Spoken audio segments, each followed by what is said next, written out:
नमस्कार दोस्तों। अपभ्रंश और अवहट में बहुत ज्यादा अंतर नहीं है। अपभ्रंश का ही अगला या परवर्ती रूप अवहट है, इसीलिए अवहट को परवर्ती अपभ्रंश भी कहते हैं।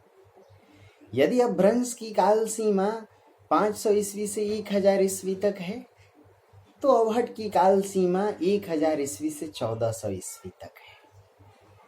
यह बात इसलिए मैं आपको बता रहा हूं, दोनों में बहुत ज्यादा अंतर नहीं है, ताकि आप एक स्पष्ट समझ बना सकें कि दोनों की विशेषताओं को लिखते समय बहुत अंतर नहीं करना पड़ता है, मामूली 2-4 अंतर है।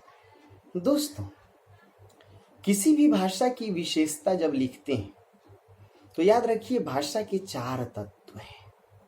पहला तत्व ध्वनि, दूसरा तत्व शब्द, तीसरा तत्व व्याकरण या वाक्य और चौथा तत्व अर्थ। इसका अर्थ है कि जब किसी भाषा की विशेषता आप लिखें तो उसकी विशेषताओं को 3 स्तरों पर उद्घाटित करें: ध्वनिगत स्तर पर, व्याकरणगत स्तर पर और शब्दगत स्तर पर। इन विशेषताओं को लिखने के लिए आपको एक मोटी मोटी समझ होनी चाहिए कि ध्वनियां क्या हैं, शब्द कैसे होते हैं और व्याकरण का क्या मतलब होता है। दोस्तों, ध्वनियों के 2 भेद होते हैं, स्वर ध्वनि और व्यंजन ध्वनि।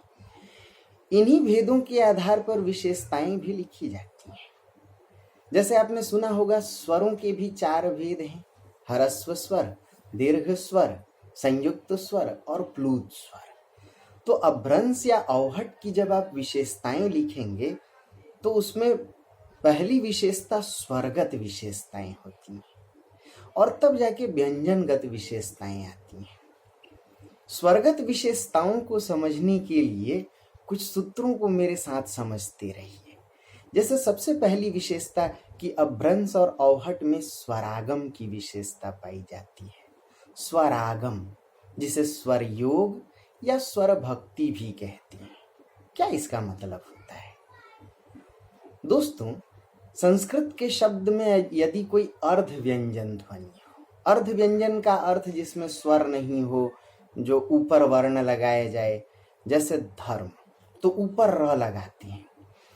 अब उस अर्ध व्यंजन में एक स्वर अ जोड़ दिया जाए तो स्वर का आना, यही है स्वर आगमन यानी स्वरागम, या यही है स्वर योग। तो जैसे धर्म में अ जोड़ेंगे तो शब्द बन जाएगा धर्म, कर्म में अ जोड़ेंगे तो शब्द बन जाएगा करम, मर्म में अ जोड़ेंगे मरम, वर्ष में अ जोड़ेंगे बरस, ऐसे ही पर्व में परब, पूर्व में पूरब। तो अपभ्रंश अवहट की पहली विशेषता है स्वरागम की विशेषता।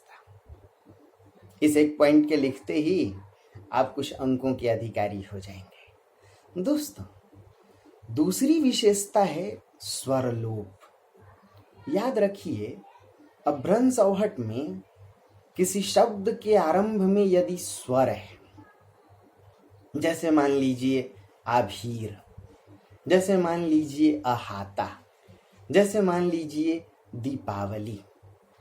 दोस्तों, शब्द के आरंभ में यदि स्वर है तो स्वर का कमजोर हो जाना, टूट जाना, स्वरलोप की प्रक्रिया है।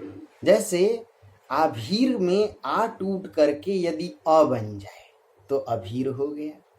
दीपावली में द में बड़ी ई की मात्रा है, यदि वह टूट करके छोटी ई की मात्रा तो दिवाली। द में छोटी ई की मात्रा दिवाली, द में बड़ी ई की मात्रा से दीपावली, तो दीपावली टूट के दिवाली हो जाए। यदि अहाता का अस्वर पूरी तरह गायब होकर के हाता हो जाए, जामात्रिक का जा यानी आ स्वर टूट करके अ बन जाए जमाई, तो इसी प्रक्रिया को स्वरलोप कहते हैं। अब जैसे आपने लिखा कि अपभ्रंश अवहट में स्वरागम की विशेषता पाई जाती है, अपभ्रंश अवहट में स्वरलोप की विशेषता पाई जाती है, तो आप कुछ अंकों के अधिकारी हो गए।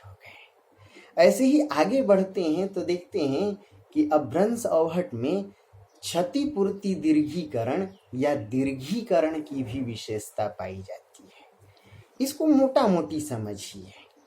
जैसे संस्कृत का शब्द है हस्त, तो ह को अगर देखेंगे, शब्द का जो पहला वर्ण है ह, उसमें अ स्वर है, लेकिन अब भ्रंश औहट आते आते यदि वह हाथ हो जाए तो ह का हा होना यही दीर्घीकरण है।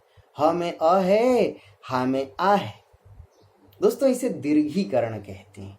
लेकिन क्षतिपूर्ति दीर्घीकरण क्या है, इसको जरा समझिए। मान लीजिए कि संस्कृत का शब्द है कर्म, पाली प्राकृत में वह कम्म में बना। दोस्तों कम्म लिखते हैं एक आधा म और एक पूरा म, यानी संयुक्त म, द्वित्वों से लिखते हैं।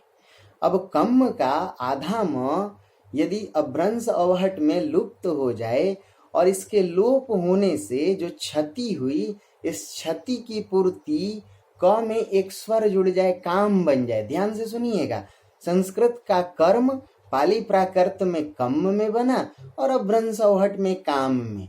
ऐसे ही संस्कृत का धर्म पाली प्राकृत में धम्म में बना, अभ्रंश अवहट में धाम में। ध्यान से सुनिए कितना आसान है। संस्कृत का पुत्र, प में छोटे उ की मात्रा होती है दोस्तों। पाली प्राकृत में पुत्र, एक त फिर और त, द्वित्व, एक ध्वनि दो बार है। ऐसे में फिर अभ्रंश अवहट में आधा त गायब हो जाए और पू में बड़े उ की मात्रा लग जाए, पूत, तो पुत्र से पूत।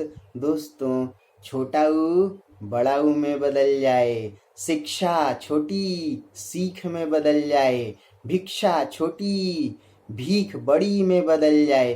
तो इसी प्रक्रिया को दोस्तों कहते हैं क्षतिपूर्ति दीर्घीकरण। अभ्रंश अवहट की विशेषताओं में आज आपने अभी 3 विशेषताएं सीखी, स्वरलोप, स्वरागम, क्षतिपूर्ति दीर्घीकरण। पहले इसको एक बार सुन करके कॉपी पे लिख करके समझिए। यदि नहीं आए तो फिर मुझसे बात कीजिए, मैं फिर बताऊंगा। आगे अगली विशेषताओं से अगले वीडियो में चर्चा करूंगा। तब तक अरविंद मिश्रा आपको नमस्कार करता है और साथ ही ढेर सारी शुभकामनाएं देता है। God bless you.